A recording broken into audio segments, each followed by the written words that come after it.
નમસ્કાર વિદ્યાર્થી મિત્રો, અગાઉના ક્લિપમાં આપણે પાઠ 10 ભારતીય કૃષિ એ કમ્પ્લીટ કર્યો, એના વિશે ચર્ચા કરી. આજે આપણે નવું પ્રકરણ ચાલુ કરીશું. પ્રકરણ છે 2. શું છે કે ભારતનો સાંસ્કૃતિક વારસો. બરાબર, આપણે પ્રકરણ 1 માં જોયું કે ભારતીય વારસાના બે પ્રકાર છે, એક પ્રાકૃતિક વારસો અને એક સાંસ્કૃતિક વારસો.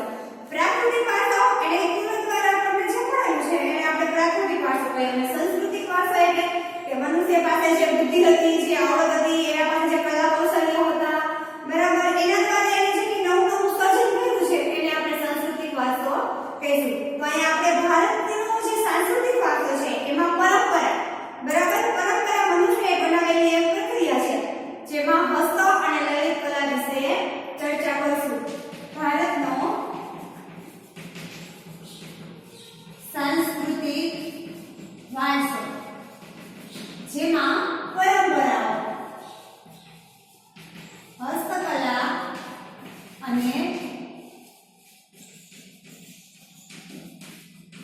લલિત કલા, બરાબર, એના વિશે આપણે ચર્ચા કરીશું. શું કહે છે પ્રકરણમાં? તો કે ભારત છે ને એ સમૃદ્ધ સાંસ્કૃતિક વારસો ધરાવતો દેશ છે. આપણો વારસો કેવો છે? સમૃદ્ધ છે, બરાબર. કોઈ એમાં એક જ બાબત છે એને આવરી લેવા નથી આવેલી, બરાબર. ભારતમાં વિવિધ ધર્મના પાડતા લોકો વસવાટ છે. તો એ વિવિધ ધર્મની લોકોની પરંપરા, એમના રીતિ રિવાજો, એમના નિયમો આ બધું છે અલગ અલગ હશે, અને એની સંસ્કૃતિ પણ અલગ અલગ હોવાની. એટલે ભારતનો સાંસ્કૃતિક વારસો છે એ સમૃદ્ધ છે, જેમાં ભૌતિક અને જૈવિક વારસાનો સમાવેશ થાય છે, બરાબર. સાંસ્કૃતિક વારસામાં પણ ફરી પાછી બે બાબતો હશે.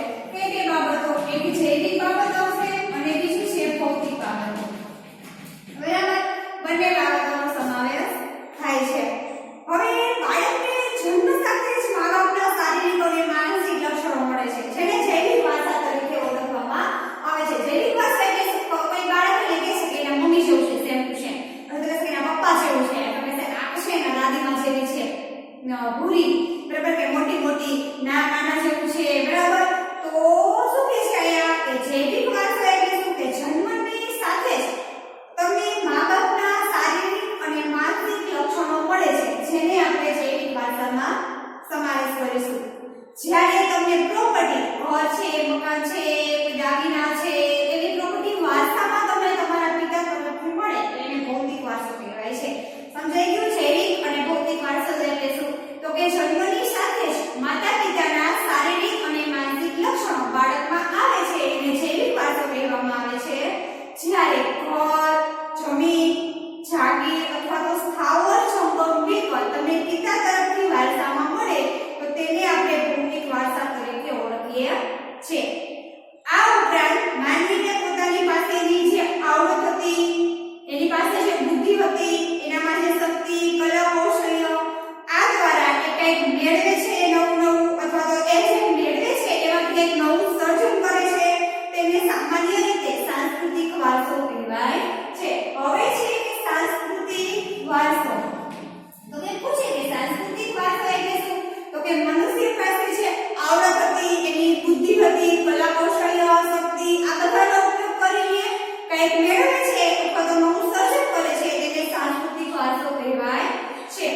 તે જ રીતે સમાજ જીવનમાં પૂર્વજો દ્વારા શરૂ થયેલી પરંપરાઓ, બરાબર, જેમ કે આપણે નવરાત્રિના 8મા દિવસે માતાજીના નિવેદ કરીએ, દિવાળી આવે ત્યારે માતાજીની પૂજા આરાધના કરીએ છીએ, આ બધું કરીએ છીએ, એ આપણને આપણા પૂર્વજો તરફથી, દાદા, પરદાદા, એના તરફથી મળેલી ભેટ છે. તો એ કહે છે કે આ ઉપરાંત સમાજ જીવનમાં પૂર્વજો દ્વારા શરૂ થયેલી પરંપરા, એની રૂઢિઓ, એના રીતિ રિવાજો અને એક વિશેષ પ્રકારની જીવનશૈલીને પણ આપણે આપણા સાંસ્કૃતિક વારસામાં સમાવેશ કરી શકીએ છીએ.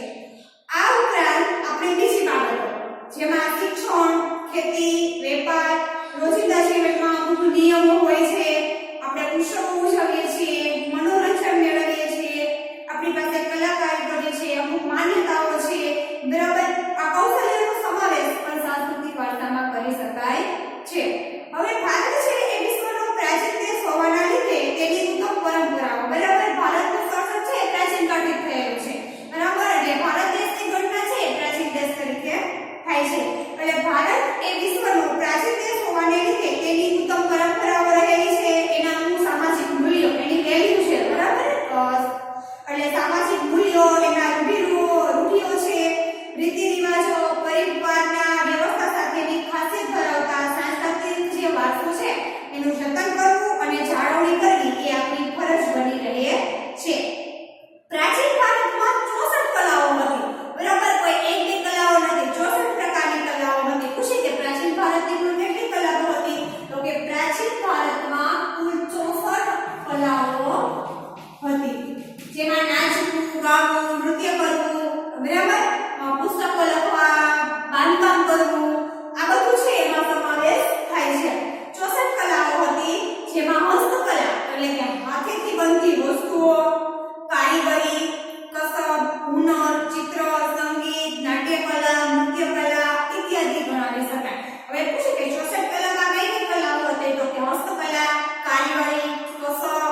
મીના કારીગરી આ બધી પ્રાચીન હસ્તકલાઓ છે તો એની આપણે પહેલા માહિતી મેળવીએ તો કે ભારતના સાંસ્કૃતિક વારસાનું સૌંદર્ય ભારતીય કારીગરો અને કસબીઓની ઉન્નત પારંગતતામાં સમાયેલું છે હવે ભારતના જે સાંસ્કૃતિક વારસાનું સૌંદર્ય છે બરાબર કે ભારતના કારીગરો અને કસબીઓના ઉન્નત પરંપરાગતતા સમાયેલું છે ભારતના ભાતીગળ જીવનને તેઓએ તેમની કલા કારીગરી અને ઉન્નત ઉદ્યોગો દ્વારા કુશળતાથી વિકસાવેલી છે ભારતનું જીવન કેવું છે ભાતીગળ વિવિધતા ભરેલું છે કશ્મીરમાં જાઓ તો વિવિધતા તમિલનાડુમાં આવો તો વિવિધતા વડીલેમાંથી ગુજરાતમાં આવો તો વિવિધતા રાજસ્થાનમાં જાઓ તો પણ વિવિધતા એટલે ભાતીગળ જીવનમાં તેઓએ આ કલા કારીગરી અને ઉન્નત ઉદ્યોગો છે એના દ્વારા કુશળતાથી વિકસાવેલી છે ભરત ગૂંથણ બરાબર કાષ્ઠકલા એટલે લાકડામાંથી વિવિધ વસ્તુઓ બનાવી માટીકામ ધાતુકામ ચિત્રકલા ચર્મ ઉદ્યોગ મીના કારીગરી નકશીકામ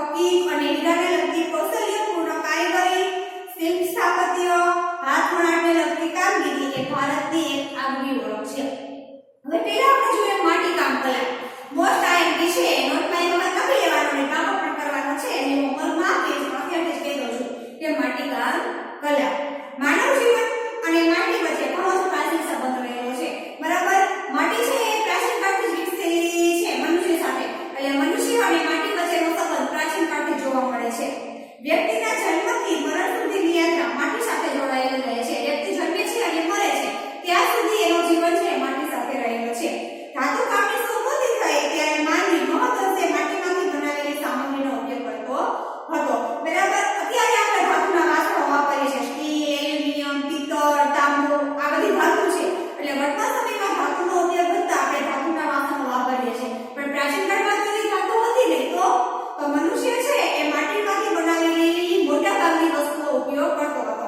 જેમાં માટીના રમકડા ઘોડા પછી કુરડી બરાબર અત્યારે પણ તમે કોઈ પ્રવાસી સ્થળે જાઓ ને તમને કુરડીમાં ચા આપે બરાબર પછી કોડિયા દીવા કરવાના દિવાળી આપણે લઈ આવી છીએ કે કોડિયા માંડલા માટીના ચૂલા અનાજ સંગ્રહ કરવા માટેની કોઠીઓ વગેરે ગણી શકાય આ બધી વસ્તુઓ છે માટીની હતી એ સમયે ઘરોની દિવાલોને પણ માટી અને છાણથી લીપીને રક્ષણ અપાતું તે તો આપણે પાકા મકાનમાં વસાહત કરીએ છીએ પણ તમારા દાદીમાને પૂછજો કે તેઓ છે તમારા જોડે ત્યારે કેવા મકાનમાં રહેતા તો કે માટીથી બનાવેલા મકાનમાં જ્યારે દિવાળી આવે સાતમ આઠમ આવે બધા તહેવારો હોય ને ત્યારે માટી અને છાણથી લીપણ કરીને ઘરને નવું બનાવી દેવાનું બરાબર એટલે કે છે કે એ સમયે ઘરની દિવાલોને પણ માટી અને છાણથી લીપી અને રક્ષણ અપાતું પાણી દૂધ દહીં છાશ અને ઘી જેવા પ્રવાહી છે એ પણ માટીના વાસણોમાં રાખવામાં આવતા હતા રસોઈના વાસણો પણ માટીના જ રહેતા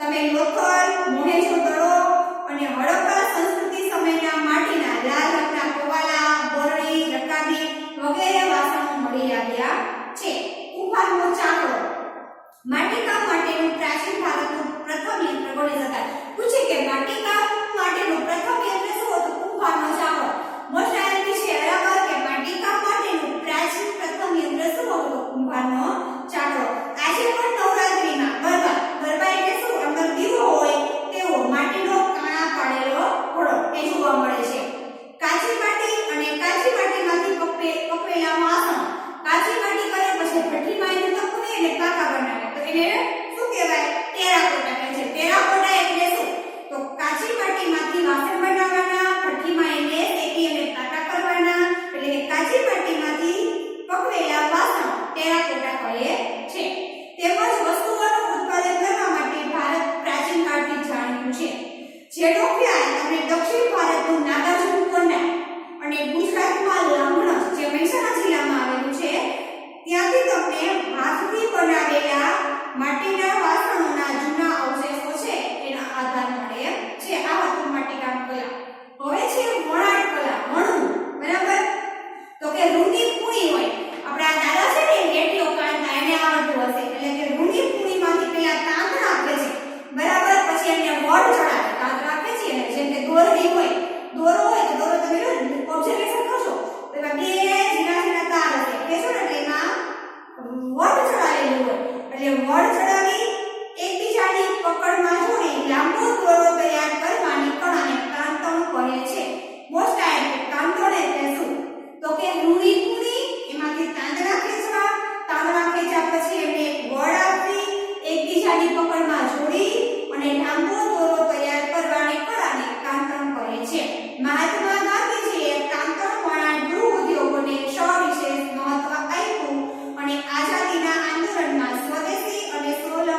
એવી વાત જાણીતી છે.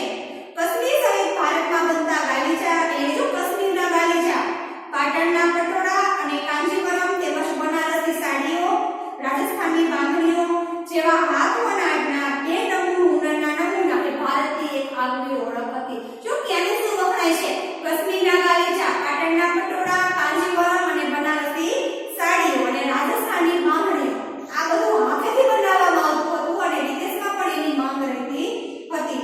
ગુજરાતમાં સોલંકી યુગના સુવર્ણકાળ દરમિયાન તે વખતના પાટણના અનેક કારીગરો જે પાટણમાં જે પટોળા બનાવે સાડીઓ, બરાબર, એને શું કહેવાય? સાડીઓ જે હાથેથી મળી અને બનાવવામાં આવે છે. આવીને વસ્યા, બરાબર, ગુજરાતમાં સુવર્ણયુગ હતો. સુવર્ણયુગ ક્યારે હતો? સોલંકી વંશના રાજાઓ શાસન કરતા હતા ત્યારે. સુવર્ણયુગ ક્યારે કહેવાય? કે જ્યારે રાજ્યમાં કોઈ પણ વાતની કમી હોય નહીં, શિક્ષણ, વ્યવસ્થા, સુવિધા, ભોગવિલાસની વસ્તુઓ વિવિધ તમને પૂરી મળતી હોય ત્યારે એને સુવર્ણયુગ કહેવાય. તો ગુજરાતમાં એ સમયે સોલંકી વંશના રાજાઓ શાસન કરતા હતા ત્યારે સુવર્ણયુગ હતો. તે સમયે એ રાજાઓની રાજધાની એનું પાટણ હતું અને એ પાટણમાં અનેક સાડીઓ કે જે પાટણમાં પટોળા બનાવતા હતા, બરાબર, એ આવીને ત્યાં વસવાટ કર્યા. એમની આવડત અને કૌશલ્યને લીધે ખાસ કરીને પાટણના પટોળા જગતભરમાં વિખ્યાત બન્યા. પાટણના આ હુનર આશરે 850 વર્ષ કરતા પણ પ્રાચીન હોવાનું જણાય છે. બરાબર, પાટણનો જે હુનર ઉદ્યોગ છે પટોળા બનાવવાનો એ આજકાલનો નથી, 850 વર્ષ જૂનો છે. અત્યંત અટપટી પટોળા બનાવવા તૈયાર નથી. અમુક પટોળું બનાવવામાં તો વર્ષોના વર્ષ વીતી જાય છે. પટોળાની કિંમત તમે જાણીને નવાઈ લાગશે. 10 લાખથી ચાલુ કરી અને 10,000 સુધીનું પટોળું આવે છે, બરાબર. તમને એમ થાય ઓ ટીચર એટલું મોંઘું હોય પણ એ પટોળામાં સોનાના, તાંબાના, ચાંદીના તારનો ઉપયોગ થયેલો હોય છે, બરાબર. એટલે કે છે આયા કે પાટણના હુનરની આ કળા છે 850 વર્ષ જૂની છે.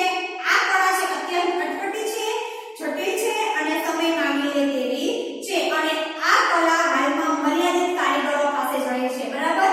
અત્યારે જે આપણે પટોળા પહેરીએ છે ને એ પ્રિન્ટેડ છે, હાથથી બનાવેલા નથી. અને ઓરિજિનલ પટોળા લેવા જાવ તો એની કિંમત બહુ વધુ હોય છે, બરાબર. અત્યારે એ પ્રિન્ટેડ છે, બરાબર, મશીનમાંથી એની ડિઝાઇન, હાથથી બનાવેલા જે પટોળા હોય છે એની ડિઝાઇન છે કોપી કરી મશીનમાં બનાવી અને એના પર કાપડ ઉપર પ્રિન્ટેડ કરી, બરાબર.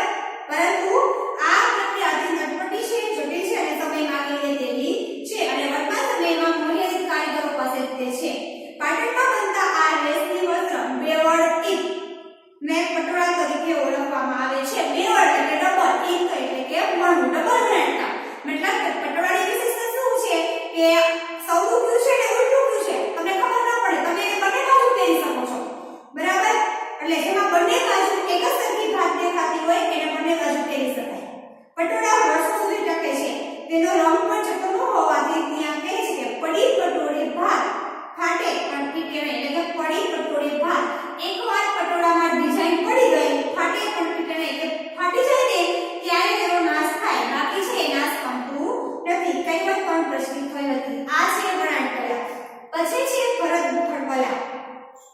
હડપ્પા અને મોહેંજો-દડોના ઉત્ખનન દરમિયાન મળેલી મૂર્તિઓ અને પૂતળાના વસ્ત્રો ઉપર પણ ભરત ગૂંથણ કામ જોવા મળ્યું છે, બરાબર. સિંધુ ખીણની નદીઓ ખોદકામ કરતા તમને મોહેંજો-દડોની સંસ્કૃતિ મળેલી હતી. એ મોહેંજો-દડો જે આપણને પ્રાચીન સ્થળ મળ્યું ત્યાં મૂર્તિઓ પણ મળેલી હતી. એ મૂર્તિઓને વસ્ત્ર પહેરાવેલા હતા. એ વસ્ત્ર ઉપર ઝીણું ઝીણું ભરત કામ કરેલું હતું.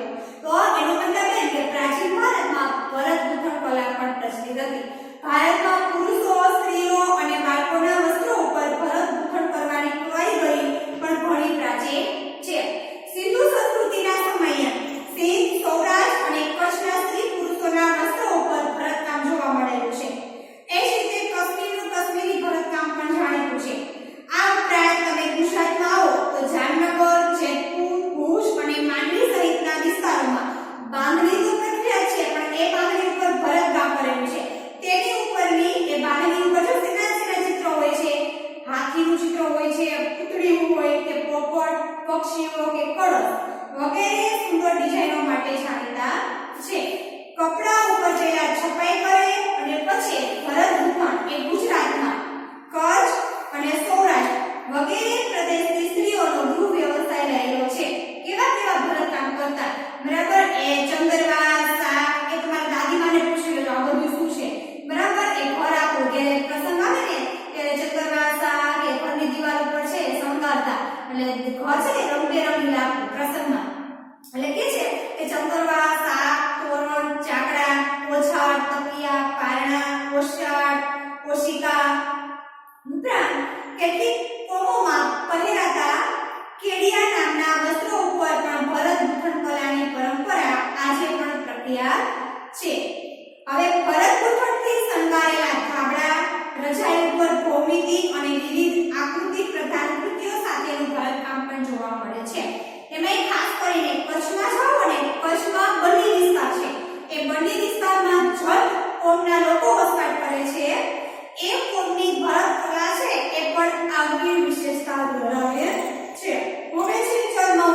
મૃત્યુ પામે ને એટલે એનું ઉપરથી ચામડું લઈ લેવામાં આવતું, બરાબર. જવાન લોકો છે એનું ચામડું લઈ જાય અને એ ચામડામાંથી વિવિધ વસ્તુઓ બનાવવામાં આવતી. પ્રાણીના મૃત્યુ પછી પરંપરાગત રીતે ચામડું કમાવામાં આવતું, બરાબર.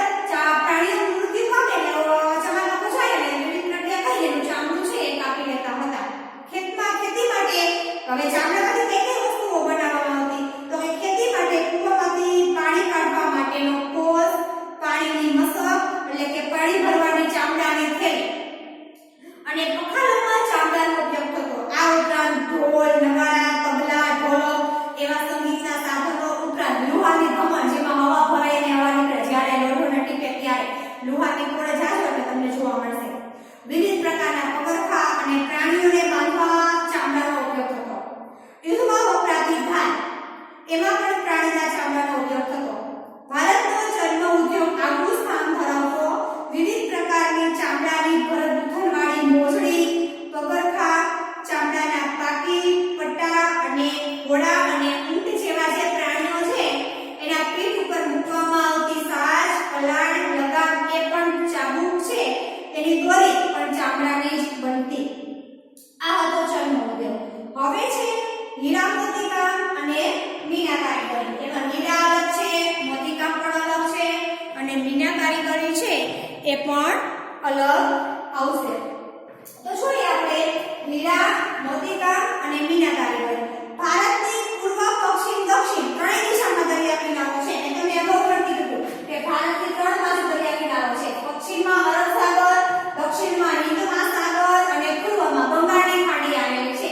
એટલે ભારતની ત્રણેય બાજુ આટલો લાંબો દરિયા કિનારો મળેલો છે, જેની લંબાઈ 7517 છે, બરાબર. ભારતને 7517 કિલોમીટર જેટલો સમુદ્ર મળ્યો હોવાથી હીરા મોતીનો ઉપયોગ મોટા પ્રમાણમાં થતો આવ્યો છે. દરિયાઈ માર્ગની મુસાફરી ખેડીને દરિયાઈ પારના દેશો સાથે વેપારી સંબંધોના કારણે હીરા મોતીનો વેપાર પણ થતો રહ્યો. સમુદ્રમાંથી, દરિયામાંથી આપણને મોતી મળતા અને એ દરિયો ખેડીને આપણે વિદેશમાં જતા એટલે આ દરિયામાંથી મળેલા મોતી આપણે વિદેશમાં વેચતા અને આ રીતે મોતીનો વેપાર કરતા. ભારતના કારીગરોએ બનાવેલા હીરા મોતીના આભૂષણોને વિદેશમાં પહેલાથી જ ખૂબ માંગ રહેલી છે, બરાબર. ભારતના કારીગરો પાસે એટલી બધી આવક હતી તો કે હીરા અને મોતીનો ઉપયોગ વસ્ત્રમાં પણ કરતા હતા અને એ વસ્ત્રો તે વિદેશમાં વેચતા હતા. વિશ્વવિખ્યાત કોહિનૂર અને ગ્રેટ મુઘલ હીરા પણ ભારતમાંથી જ મળી આવેલા છે, બરાબર. કોહિનૂર અને ગ્રેટ મુઘલ હીરા છે એની પેદાશ ક્યાં થયેલી હતી? ભારતમાં. પણ અંગ્રેજો આવ્યા અને એની સાથે લેતા ગયા, બરાબર. એની પેદાશ પણ ભારતમાં થયેલી હતી. ભારતના લોકો છે આભૂષણો, એના જે અલંકારો છે એના શોખીન હતા, બરાબર. ભારતના લોકો છે આભૂષણો અને અલંકારોના શોખીન હોવાથી સોનાના દાગીના, આ ઉપરાંત શ્રીમંત વર્ગ છે, રાજા મહારાજાઓ છે, અમીર ઉમરાવો છે એ વૈવિધ્યસભર હીરા મોતીના આભૂષણો પણ પહેરતા હતા. હવે છે મોતીકામ. તો કે પ્રાચીન સમયમાં રાજા મહારાજાઓ, શ્રેષ્ઠીઓ, એમના જે મહાજનો છે એ પણ હીરા, મોતી, માણેક, પણા આ બધા મોતીના પ્રકારો છે, બરાબર. કે હીરા, મોતી, માણેક, પણા, પોખરાજ, નીલમ વગેરે રત્નોનો ઉપયોગ વસ્ત્રાભૂષણોની શોભા વધારવા કરતા. રાજા